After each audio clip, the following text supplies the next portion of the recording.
We got the fourth episode of It Welcome to Derry last night. A lot of things happened in it, so let's discuss it. The episode opens up with the kids arriving at the sheriff's station to provide them the proof of all the things that happened in the cemetery, but unfortunately when they show the sheriff the photos, it is not in any of them, and they just kind of look like they're insane. The sheriff scolds them for being out in the cemetery and also scolds Lily and kind of threatens her about going back to Juniper Hill. We see that Lily has met with Ingrid, someone that worked at Juniper Hill, that they bonded together, and she asks her about the last couple years, and she admits hey, I remember a bunch of kids going missing in the 30s. That was during the Great Depression. Some terrible things happened during that time. But you can tell that she believes Lily, something's going on, and they have a special bond. Later on at Charlotte's house, we see that Rose and Daniel have arrived to deliver some of the furniture she bought, and they start talking about the town, and Charlotte's asking Rose a little bit about their history and what is happening, and Rose lets her know hey, you know what, it's not a bad thing to keep your loved ones close. But later on she talks with Will, and Will basically tells her everything. He admits we were in the cemetery, all this stuff happened, we were attacked by this weird thing, and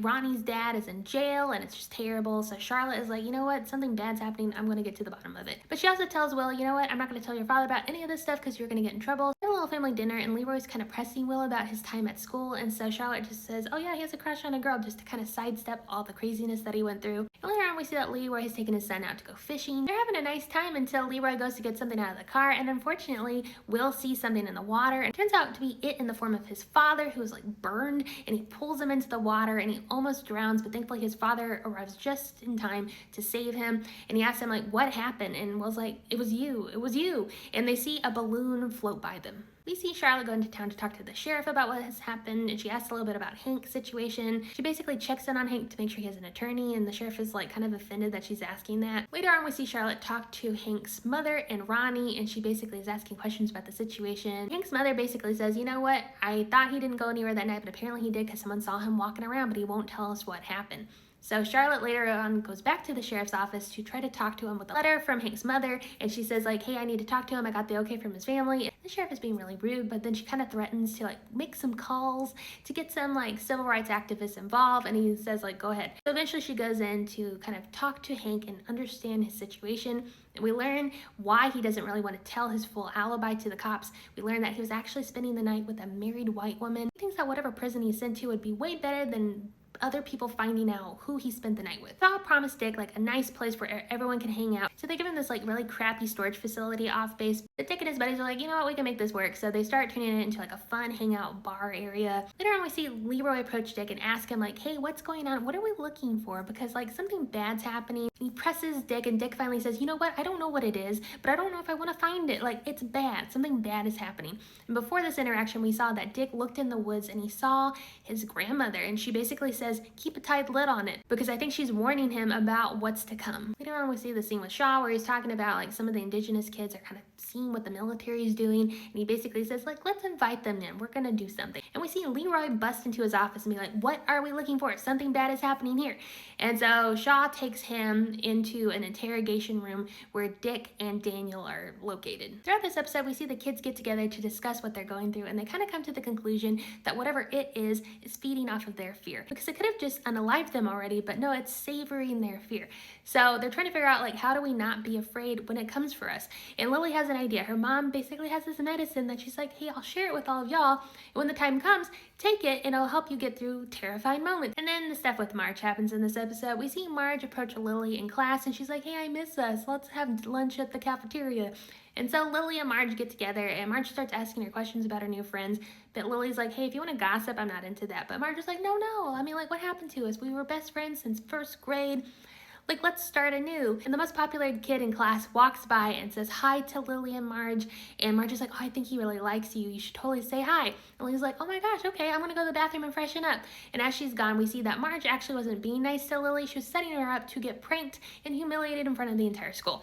Because the petty cakes come over and be hey, do you think she bought it? And Marge is yeah, probably. And they go to the bathroom to check on her. So when Marge goes to check on Lily in the bathroom, you can tell Marge is starting to feel kind of bad about what's going on, but not enough to stop what she's doing. And then all of a sudden she starts looking in the mirror. She starts wincing in pain, and Lily's hey, what's wrong, Marge? And Marge's eyes start bulging out of her head. I can't show an image of that, but use your imagination. Anyway, so Marge is screaming in pain. Lily's trying to get out of the toilet to help Marge, but she tries to take the medicine. It falls in the toilet. She has to fish it out of the toilet, but by then Marge has wandered outside of the room. She's screaming in pain. She's going towards shop class, and so Lily runs to go stop her Marge is like grasping for things to try to like cut her, off. And we see her go for a saw, and like Lily stops her, but not before she like poked one of her eyes. And then so Lily is on top of her trying to get like the weapons out of her hand. And all of a sudden, everyone in class marches through the door and sees Lily on top of Marge, who's bleeding. And they all just assume like Lily has just attacked Marge. And Lily's like, no, that's not what happened. But it doesn't look good. So Leroy had that conversation with Shaw because he had an experience with Will, who was looking through a telescope. He saw something outside of his window. Leroy assumed that someone was spying on them because he was really upset that Charlotte went into town and started like dealing with some of the drama in town when he wanted her to lay low. So he went outside to check out what was going on outside, and he saw the red balloon. So like Leroy knows something terrible is going on in this town. When Leroy and Shaw arrive at this interrogation room, we see that Dick and Daniel are there. Dick tries to be nice at first to Daniel, saying like, you want to share some stuff with me? But Daniel spits in his face, and then Dick goes, you know what, I'm really sorry about what's about to happen to you. And he starts digging through Daniel's mind. And it looks extremely painful. So poor Daniel, but Dick gets in there. The door Dick goes through is a door where there's a young Daniel talking to Rose, and she basically tells Daniel, hey, I need you to repeat that story that we've talked to you. I want to make sure you know it. So Daniel starts repeating the story of it, the origins of it. We see that it came down in a star, and the star broke open and it escaped. But the star kind of acted as a cage, so once it was open, the monster was unleashed. And we see that their ancestors have basically carved out a piece of the star to use as a dagger to protect his people. Throughout the generations, all the Native Americans kind of learn like, hey, don't go in the western woods. We're going to live in balance with the monster. We're not going to go in there. But then the settlers arrived, and even though they tried to warn them, like, don't go in there, the settlers didn't listen, and they go into the woods, and they were hunted by it, and terrible things started happening. It grew a lot of strength from the settlers' fear, so it started kind of going outside of the western woods. The Native Americans decided, like, you know what, maybe we should just leave this area entirely, like maybe we should venture out farther out. And one of the daughters of the warriors decided to take it upon herself to take the dagger into the woods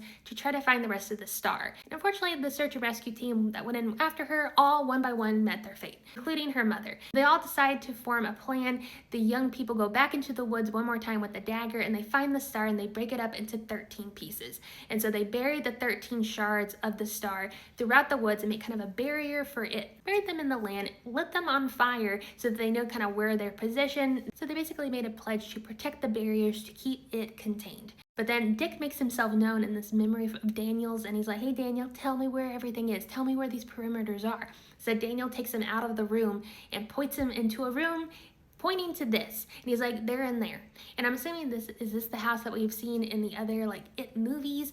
I don't know what this symbolizes, but we're gonna find out next week, I guess. I really enjoyed this episode. I really loved getting more of the lore of it and kind of the origin stories. I love learning more about the indigenous people and like their role in protecting Derry, and I'm really enjoying where this story is going and learning more about it. So I think we might eventually see the clown version of it. We might eventually see Pennywise in the next episode.